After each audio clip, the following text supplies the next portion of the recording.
Many people are familiar with biblical figures like Ruth, her sister-in-law Orpah, and her mother-in-law Naomi. However, the first husbands of Ruth and Orpah, namely Mahlon and Chilion, are often overlooked. Chilion was Orpah's first husband. His life was cut short, as was the case with his brother and father. In this article, we delve into the life of Chilion, the meaning behind his name, and the reason for his premature death as detailed in the Book of Ruth. Chilion was the son of Naomi and husband to Orpah. He belonged to the tribe of Judah, one of the most significant tribes in Israel. This tribe was later home to David, through the lineage of Ruth, and ultimately, Jesus Christ, hence the title the Lion of Judah for Christ. Chilion and his brother made an unusual choice by marrying foreigners. Although intermarriage was not unheard of in Israel, the foreign spouse usually assimilated into the Israelite nation. Cases in point are Moses' wife and Rahab. However, Ruth and Orpah were Moabites, traditional adversaries of Israel. While Ruth eventually became an Israelite, it appears this was not the initial plan. The reason for this is that the family moved away from Israel during a famine. Naomi's sons and husband died during their decade-long stay in Moab, which is likely when the sons married their Moabite wives. The deaths led Naomi to return to her native Bethlehem. As for the historical context, Chilion probably lived during the era of Ehud, the first judge of Israel. This period is known for less corruption and a closer adherence to God, despite the Israelites' occasional straying. The name Chilion in the Book of Ruth translates to finished, complete, or perfect. However, little is known about Chilion's character, so it's uncertain if his name reflects his personality or behavior.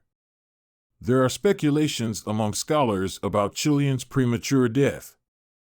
Some suggest his early demise could be due to his unfaithfulness and lack of trust in God. During a period of famine in Israel, instead of waiting for God's intervention, Chilion, along with his family, moved to Moab where he married a woman who worshipped other gods. This decision, some believe, may have led to his untimely death. Naomi's statement in Ruth 1 verse 13, "The Lord has turned against me," is often interpreted as an indication of God's displeasure with Naomi's family for their lack of faith. However, it's also plausible that Chilion's death was due to natural causes unrelated to the family's decision to flee Israel. Despite the reasons, Chilion's death was a catalyst for Naomi's return to her hometown. Chilion's widow, Orpah, chose not to accompany her, possibly returning to Moab in search of a new husband. The loss of her first husband must have been a devastating blow, as the pain of such a loss never truly fades. On the other hand, Ruth, the other daughter-in-law, decided to return with Naomi, even though it seemed unlikely that she, as a foreigner, would remarry. But God had plans. He brought Boaz into her life, and the rest, as they say, is history. It can be challenging to understand a person's character from a few verses in the Bible, let alone assume that God took their life prematurely, without clear supporting evidence from Scripture. However, what can we infer from the life of Chilion? One possible interpretation is that God values trust and that Chilion's early death may have been a consequence of his lack of trust during a famine. This interpretation should be taken cautiously, but it provides an opportunity to reflect on areas of our lives where we may not fully trust God. The Israelites were advised against marrying foreigners who could potentially lead them to worship other gods. We cannot say for sure if Orpah, Chilion's wife, did this, suggesting a possible unequal yoking. It's important to remember that tragedy doesn't always stem from direct sin. Misfortune happens. While some scholars may argue that Chilion was punished for his unfaithfulness, the Bible doesn't explicitly say so. When we see someone experiencing tragedy, we should remember that not all bad things are a direct result of their sins. We don't want to be like Job's friends, trying to figure out what someone did to deserve hardship. Naomi was probably bombarded with comments like, "If only you hadn't moved away, this wouldn't have happened," upon her return to Israel.